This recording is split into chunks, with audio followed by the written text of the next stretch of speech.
Good morning students. आज अपन example जो देखेंगे सी प्लस प्लस का यूज़ करके कि क्यू का प्रोग्राम ऑब्जेक्ट ओरिएंटेड से अपन कैसे बनाते हैं। तो डेटा स्ट्रक्चर में पिछले सेमेस्टर में आप लोग पढ़ चुके हैं कि क्यू क्या होता है। तो क्यू आपका क्या है, एक लीनियर डेटा स्ट्रक्चर है जिसमें जो आइटम्स होते हैं एक सीक्वेंस में स्टोर होते हैं और ये जो काम करता है ये फीफो सिद्धांत पे काम करता है, यानी फर्स्ट इन फर्स्ट आउट। और जो इसमें आइटम इंसर्शन और डिलीशन के लिए हमारे पास दो छोर होते हैं, एक छोर को अपन क्या बोलते हैं, रियर बोलते हैं, और एक को अपन क्या बोलते हैं, फ्रंट बोलते हैं। तो इन्हीं का यूज़ करके, रियर और फ्रंट का यूज़ करके अपन क्या करेंगे, एक क्यू को इम्प्लीमेंट करेंगे, वो भी किसके थ्रू, क्लास के थ्रू। क्लियर। तो चलते हैं अपन एक प्रोग्राम आज आपको बना के हम दिखाते हैं क्लास के थ्रू हम क्यू को कैसे इम्प्लीमेंट करते हैं। ये मोस्ट इंपॉर्टेंट क्वेश्चन है, कई बार एग्जाम में आ चुका है कि क्यू को इम्प्लीमेंट करिए ऑब्जेक्ट ओरिएंटेड प्रोग्रामिंग से। तो सबसे पहले अपन क्या करते हैं, सी प्लस प्लस को ओपन करते हैं। आप दोनों में से टर्बो सी या देव सी प्लस प्लस में किसी में भी बना सकते हैं, कोई दिक्कत नहीं। तो अपन यहाँ पे सबसे पहले अपन जो भी हेडर फाइल्स और नेम स्पेस को इंपोर्ट कराएंगे। तो अपन ने यहाँ पे इंक्लूड आयो स्ट्रीम, उसके बाद अपने पास हैश इंक्लूड क्या यूज करते हैं अपन, नेम स्पेसिस में। तो यूजिंग नेम स्पेस std। उसके बाद अपन क्लास बनाएंगे, क्लास एक लेंगे और क्लास का नाम रखेंगे अपन क्यू। क्लास का नाम क्या रख देते हैं, क्यू रख देते हैं, क्यू। उसके बाद इसके अंदर अपन प्राइवेट डेटा मेंबर बनाते हैं। तो प्राइवेट दो वेरिएबल्स लेंगे, हमने आपको बताया कौन कौन से वेरिएबल की जरूरत पड़ती है अपन को, रियर और फ्रंट। तो अपन पहले एक वैल्यू इंट लेते हैं, इंट लूप चलाने के लिए, जिससे वैल्यू स्टोर कराने। एक लेंगे अपन आइटम इनपुट करने के लिए। उसके बाद एक अरे लेंगे इंट, जिसमें एलिमेंट स्टोर करना, तो अरे जिसका मैक्स साइज आप दे दीजिए 100, जितने एलिमेंट्स आप डालना चाहें। उसके बाद अपन को दो वेरिएबल्स की जरूरत पड़ेगी, एक लेंगे अपन इंट, ले लिया अपन ने रियर, एक अपन ने रियर ले लिया, दूसरा अपन ने यहाँ से ले लिया इंट फ्रंट। क्या ले लिया, फ्रंट। ये दो वेरिएबल्स अपन ने यहाँ से ले लिए। उसके बाद पब्लिक, आपको मालूम है कि जब क्यू चलता है, क्यू में वैल्यू स्टोर होती है, तो क्यू में रियर और फ्रंट की वैल्यू कितनी होती है, 0 0 होती है। तो आपको मालूम है किसी क्लास का जब हम ऑब्जेक्ट बनाते हैं तो ऑब्जेक्ट इनिशियलाइज किसको करता है, क्लास के अंदर जो वेरिएबल्स होते हैं उनको इनिशियलाइजेशन या ऑब्जेक्ट को इनिशियलाइजेशन करने के लिए अपन किसका यूज करते हैं, कंस्ट्रक्टर का यूज करते हैं। तो यहाँ पे हम एक डिफॉल्ट कंस्ट्रक्टर ले लेते हैं, जैसे हमने ले लिया क्यू। उसके बाद इसके अंदर हमने ये दोनों वेरिएबल्स, यानी जब ये वैल्यू इनपुट करेगा, जब क्यू चलेगा अरे में, तो इनकी वैल्यू क्या होगी, दोनों की, रियर की और फ्रंट की वैल्यू क्या होगी, 0 0। तो इस कंस्ट्रक्टर के अंदर हम इन दोनों की वैल्यू को क्या कर देते हैं, रियर इक्वल टू 0 और फ्रंट इक्वल टू भी हम क्या कर देते हैं, 0। ये हमने इनकी दोनों की वैल्यू 0 कर ली। अब इसके अंदर अब अपन ऑपरेशंस जो बनाते हैं, अपना जो ऑपरेशंस आता है इसमें इंसर्शन या जिसको बोलते हैं अपन पुश ऑपरेशन। तो अपन ने यहाँ पे लिखा वाइड पुश नाम दे सकते हैं, या इंसर्शन, जो भी आपको नाम रखना हो। उसके बाद अब आप यहाँ कंडीशन चेक कराएंगे कि इफ, क्योंकि वैल्यू किससे इनपुट हो रही है, रियर से, और वैल्यू डिलीट किससे होगी, फ्रंट से। तो हम यहाँ पहली कंडीशन लगाएंगे, जैसे फॉर एग्जांपल आपको बताएं कि मान लो हमारे पास एक अरे है, सपोज दैट आपने यहाँ पे जैसे लिया, इसको एक अरे लिया, मान लो आपने ये इस टाइप से अरे आपने लिया, जिसमें एलिमेंट आपने डाले, कितने एलिमेंट डाले आपने, 5 एलिमेंट्स मान लो सपोज दैट आपने इनपुट किया, जैसे 0 इंडेक्स, 1 2 3 और 4, ये हमारे पास इतने इन इंडेक्स पे एलिमेंट्स पड़े। तो हम रियर इक्वल टू हमने क्या कर दिया, 0, फ्रंट इक्वल टू हमने क्या कर दिया, 0। तो यानी इसकी इंडेक्स क्या, 0। तो जब आइटम स्टोर होंगे तो इस इंडेक्स पे होंगे, इस इंडेक्स पे होंगे, इस इंडेक्स पे होंगे, और ये पीछे से क्या करता जाएगा, आइटम को डिलीट करता जाएगा। और जैसे ये फुल हो जाए, वैसे ही हम इसकी वैल्यू क्या कर देंगे, अगेन रियर की वैल्यू क्या, जैसे रियर हमारा मैक्स साइज 5 पे पहुंचेगा, तो जैसे इसकी मैक्स साइज फुल हो वैसे हम रियर को अगेन कितना कर देंगे, 0। तो ये क्या बन जाएगा, एक सर्किल की तरह काम करेगा, इसीलिए इसको अपन क्या बोलते हैं, क्यू बोलते हैं। तो अपन जब वैल्यू इनपुट कराएंगे तो अपन किसको, रियर को चेक कराएंगे कि मैक्स के बराबर है। अगर रियर मैक्स के बराबर है, इसका मतलब क्यू में कोई आइटम आप स्टोर नहीं कर सकते, क्यू अपनी कहाँ पहुंच गया, मैक्स साइज पे पहुंच गया।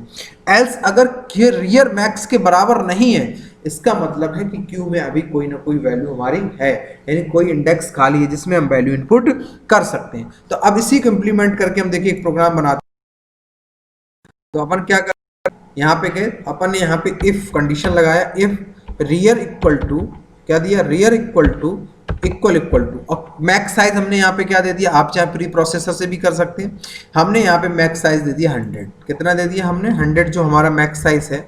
उसके बाद हमने यहाँ पे सी आउट, और हमने यहाँ पे दे दिया क्यू इज फुल, ये अपन ने दे दिया क्यू रीच्ड मैक्स साइज, जो भी आपने, तो हमने दे दिया क्यू इज फुल, क्या दे दिया, क्यू इज फुल, हमने मैसेज कर दिया क्यू इज फुल, अपना क्यू क्या हो गया, फुल हो गया। अब इसमें कोई आइटम आप नहीं स्टोर कर सकते। एल्स अगर हमारे पास ये मैक्स साइज के बराबर रियर नहीं है तो एल्स, उसके बाद आप क्या करोगे, उसके बाद वैल्यू इनपुट करवाओगे। तो वैल्यू इनपुट करने के लिए हमने क्या बनाया, यहाँ पे देखिए क्लास के अंदर ही एक आइटम नाम से हमने एक वेरिएबल दिया, तो हम यहाँ पे कर देते हैं सी आउट एंटर द वैल्यू, हमने यहाँ पे क्या कर दिया, enter the value, enter the value.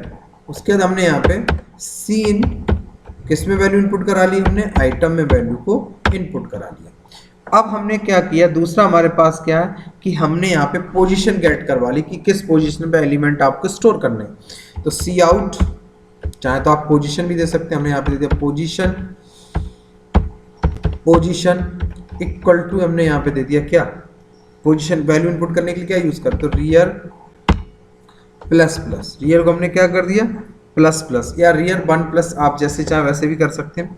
दूसरा हमने यहाँ पे दे दिया प्लस प्लस, या यहाँ पे दे सकते हैं, क्लियर। उसके बाद हमने यहाँ पे क्या किया, क्लियर।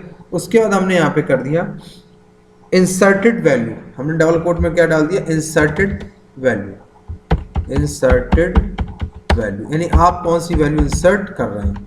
उसके बाद हमने इंसर्ट किस में, कौन सी वैल्यू कर रहे हैं, आइटम में, हमने ये चीज इसमें डाल दिया। उसके बाद अपन ने क्या किया कि जो अरे लिया, अरे के अंदर हमने क्या पास कर दिया, रियर पास कर दिया, क्या पास कर दिया, रियर, क्या पास कर दिया, रियर। तो रियर प्लस प्लस, उसके बाद हमने इक्वल टू, यहाँ पे हमने क्या दे दिया, आइटम, क्या दे दिया, आइटम, वैल्यू हमारी यहाँ पे स्टोर हो गई। इसके बाद हमने ये एक फंक्शन हमारा यहाँ से कंप्लीट हो गया, कौन सा, पुश ऑपरेशंस हमारा यहाँ से कंप्लीट हो गया।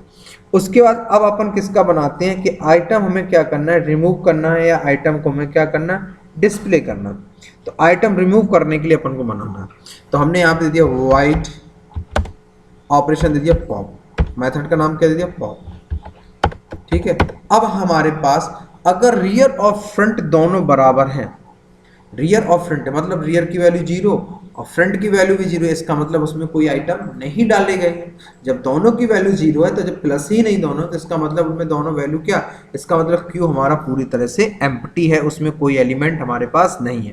तो एक कंडीशन हमने यहाँ पे चेक करा ली, if rear equal to equal to कौन, फ्रंट, अगर ये दोनों बराबर हैं, अगर रियर के फ्रंट के बराबर नहीं, इसका मतलब है कि उसमें एलिमेंट हैं, पर अगर दोनों बराबर हैं, इसका मतलब क्यू में कोई एलिमेंट नहीं है। एल्गोरिथम भी मैंने आपको बताई इसकी, तो हमने यहाँ पे क्या कर दिया, क्यू इज एम्प्टी, क्या दे दिया, क्यू इज एम्प्टी, एम्प्टी, क्या दे दिया, Q is empty, clear, Q is empty या क्यू इज अंडरफ्लो, जो भी आपको मैसेज देना। एल्स अगर इसके अगर नहीं, मान लो कोई भी बराबर नहीं है, एल्स इसका मतलब उसमें आइटम है, तो अब उस आइटम को हमको क्या करना है, डिलीट करना है, क्लियर। तो डिलीट करने के लिए अपन क्या करते हैं, पहले अपन पोजीशन गेट कर देंगे, और किसको किसको प्लस प्लस करेंगे, अपन जो प्लस प्लस करेंगे वो किसको करेंगे, फ्रंट को। तो सी आउट डबल कोट हमने दे दी पोजीशन, क्या दे दिया, पोजीशन, यहां पे दे दिया हमने फ्रंट। उसके बाद यहां पे दे दिया हमने वैल्यू, हमने दे दिया यहाँ पे रिमूव वैल्यू, कौन सी वैल्यू, जो हमने वैल्यू रिमूव की, रिमूव वैल्यू। उसके बाद हमने यहाँ पे कर दिया क्या, हमने दे दिया यहाँ पे फ्रंट सॉरी अरे का नाम, और अरे के अंदर हमने क्या पास कर दिया, फ्रंट, ये हमने यहाँ से कर दिया। उसके बाद हमने यहाँ पे कर दिया फ्रंट प्लस प्लस, क्या कर दिया, फ्रंट प्लस प्लस, यानी जो फ्रंट को, ये देखिए हमारा किसका ऑपरेशन हो गया, delete operation. Clear, simple code है। उसके बाद अब हमें डिस्प्ले बनाना है, वाइड, हमने यहाँ पे दे दिया डिस्प्ले, मेथड का नाम क्या दे दिया, वाइड डिस्प्ले, मेथड का नाम हमने यहाँ से दिया वाइड डिस्प्ले। तो आपको मालूम है किस सिद्धांत पे काम करता है, फीफो के सिद्धांत पे करता है, फर्स्ट कम फर्स्ट आउट। तो अपन यहाँ पे उसी तरह से, यानी फ्रंट से लेके लूप कहाँ तक चलाएंगे, रियर तक चलाएंगे। तो हमने यहाँ पे क्या दे दिया, सिंपल एक, चाहो तो आप चेक करा लीजिए, नहीं चेक कराना तो सिंपल आपने यहाँ पे कर दिया for I equal to front, यानी फ्रंट की जहाँ से वैल्यू हो, कॉमा सेमी कॉलन। उसके बाद हमने यहाँ पे क्या दे दिया, सेमी कॉलन। उसके बाद हमने क्या दिया यहाँ पे, आई लेस देन इक्वल टू किससे, रियर से, आई लेस देन इक्वल टू किससे हो, रियर से, एक कम, और आई को हमने यहाँ से प्लस प्लस। उसके बाद सी आउट, सीधा वैल्यू लगा दी हमने यहाँ पे, सी आउट वैल्यू प्रिंट करा लीजिए यहाँ पे, अरे, और अरे के अंदर हमने पास कर दिया आई, बीच में स्पेस आया, थोड़ा सा स्पेस दे सकते हैं आप। उसके बाद हमने यहाँ से क्लास को टर्मिनेट कर दिया। ये देखिए तीनों फंक्शंस हमने यहाँ से बना। अब हम इसको क्या चाहते हैं कि हमारे पास मेन्यू आए, हम इसको मेन्यू ड्रिवन प्रोग्राम बनाना चाहते हैं पूरा। तो हमने यहाँ पे कर दिया इंट मैन। उसके बाद हमने curly bracket start, curly bracket close. यहाँ पे एक वेरिएबल ले लिया हमने चॉइस के लिए, काहे के लिए, चॉइस के लिए। उसके बाद हमने एक क्यू जो हमारे पास क्लास है, उस क्यू का हमने क्या बना लिया, ओबीजे एक ऑब्जेक्ट बना लिया। अब हमने यहाँ पे सीधे सीधे व्हाइल लूप लगाया, क्या लगाया, व्हाइल, और इसके अंदर वन पास कर दे। वन का मतलब आप समझते हो, कंडीशन ट्रू होती रहे तो लूप हमारा क्या होता रहे, एग्जीक्यूट होता है। उसके बाद अब हमने यहाँ पे सी आउट करके प्रिंट कराया एक एक मेन्यू को। तो हमने यहाँ पे दे दिया वन प्रेस या वन पुश, काहे के लिए, पुश के लिए। उसके बाद हमने एंडल, दूसरा हमने दिया सी आउट, दूसरा हमारा काहे के लिए है, पॉप के लिए। इसके बाद इसको भी हमने क्या लगा दिया, एंडल सी आउट। तीसरा हमारा काहे के लिए, डिस्प्ले के लिए, या अपन ने दे दिया शो के लिए, काहे के लिए, शो के लिए। इसके भी हमने क्या लगा दिया, एंडल। चौथा हमारे पास सी आउट, 4 हमारा है एग्जिट, एंडल, ठीक है। अब हमने यहाँ पे करा दिया C out, enter the choice, enter the choice, ठीक, सी इन चॉइस। अब अपन यहाँ पे लगाएंगे स्विच स्टेटमेंट, क्या लगाएंगे, स्विच स्टेटमेंट। अब अपन लगाएंगे यहाँ पे स्विच स्टेटमेंट, ठीक है, स्विच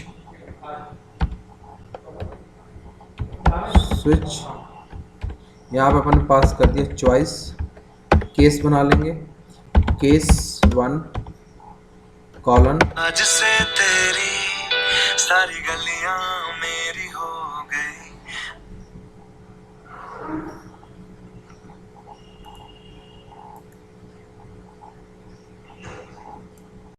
तो अब अपन यहाँ पे पहला ऑपरेशन कॉल करेंगे, पुश, जो हमने ऊपर फंक्शन बनाया यहाँ पे किसके थ्रू, ऑब्जेक्ट के थ्रू। तो ऑब्जेक्ट हमने क्या लिया, ओबीजे डॉट, देखिए हमारा मेथड आ गया यहाँ पे, पुश आ गया।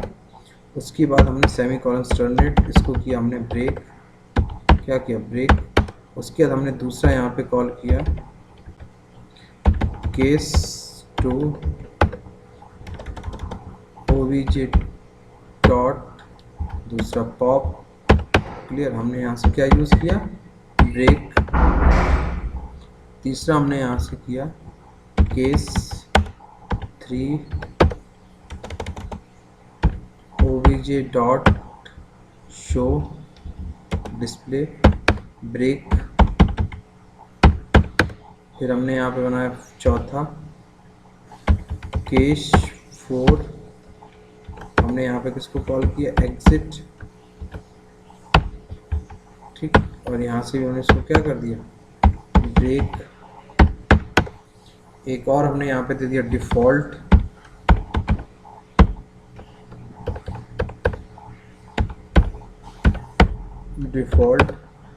यहाँ पर हमने दे दिया सी आउट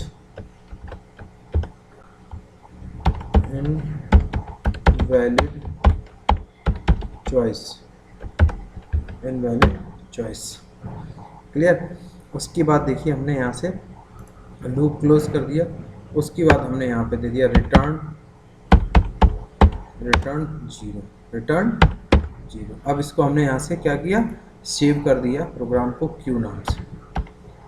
अब हम इस प्रोग्राम को कंपाइल कराते हैं।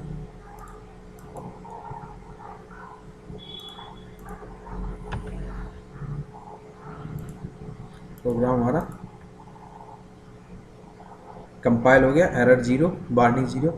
अब हम इसको यहाँ से रन कराते हैं। देखिए अब हमारा चॉइस 1 डाला, वैल्यू इनपुट की अपने 12, फिर अपन ने 1 डाला, ठीक। अब अपनी बार डाल दी अपने 13, वैल्यू कितनी 2, अब 1 किया 3, ये देखिए वैल्यू हमारे पास आ गया। अब यहाँ पर हमने किया पुश पॉप ऑपरेशन 2, तो देखिए आइटम डिलीट कर दिया। अब अपन शो कराएंगे तो अपने पास कितना है वैल्यू होगी, सिर्फ 1 वैल्यू। तो देखिए ये हमने पूरा प्रोग्राम जो थोड़ा सा मिस प्रिंट हो रहा है ऊपर नीचे, /n लगा लीजिए न्यू लाइन के लिए, क्लियर। तो ये देखिए ये हमने पूरा क्यू का प्रोग्राम इम्प्लीमेंट कर दिया, किससे, ऑब्जेक्ट ओरिएंटेड प्रोग्रामिंग से, ठीक है। तो अब देखिए इसमें थोड़ा सा फॉर्मेटिंग और कर देते हैं इसकी, जैसे जो उस पर आ रहा है एक ही लाइन पे आ रहा है, तो यहाँ सबके बाद अपन क्या करते हैं एंडल लगा देते हैं। क्या लगाते हैं एंडल, तो फॉर्मेटिंग हो जाएगा अपना। यहाँ पे भी दे दिया अपन ने एंडल, यहाँ पे भी दे दिया अपन ने, उसके बाद यहाँ पे भी अपन ने क्या दिया एंडल, ठीक। और यहाँ इसके पहले भी अपन क्या लगा सकते हैं /n। कभी कभी क्या होता है फॉर्मेटिंग में एक दूसरे ऊपर मैसेज आ जाते हैं, तो /n, ठीक है। अब अपन यहाँ से सेव करके दोबारा प्रोग्राम को कंपाइल करेंगे, ठीक है। अब देखिए रन कराएंगे अपन, ये अपने पास देखिए आ रहा है, अपने चॉइस डाला 1, वैल्यू डाली 12, इंसर्ट हो गई वैल्यू, अपन अगेन किया अपन ने, फिर वैल्यू डाली 14, इंसर्ट हो गई, फिर अपन ने किया 1, आपके बाद डाली 15, 3 वैल्यू स्टोर हो चुकी है, अपन ने चॉइस 3 इनपुट किया, ये देखिए 12, 14 और 15 वैल्यू प्रिंट हो गई। अब अपन पॉप ऑपरेशन चलाते हैं, क्या चलाते हैं पॉप 2। तो अपनी सबसे पहले वैल्यू क्या डाली 12, तो 12 हमारी क्या होनी चाहिए रिमूव होनी चाहिए, देखिए रिमूव हो गई। अगर अब हम शो कराएंगे 3, तो हमारे पास कितने एलिमेंट 14 और 15 होंगे। ये देखिए पूरा का पूरा प्रोग्राम हमने क्यू को इम्प्लीमेंट कर दिया ऑब्जेक्ट ओरिएंटेड प्रोग्रामिंग।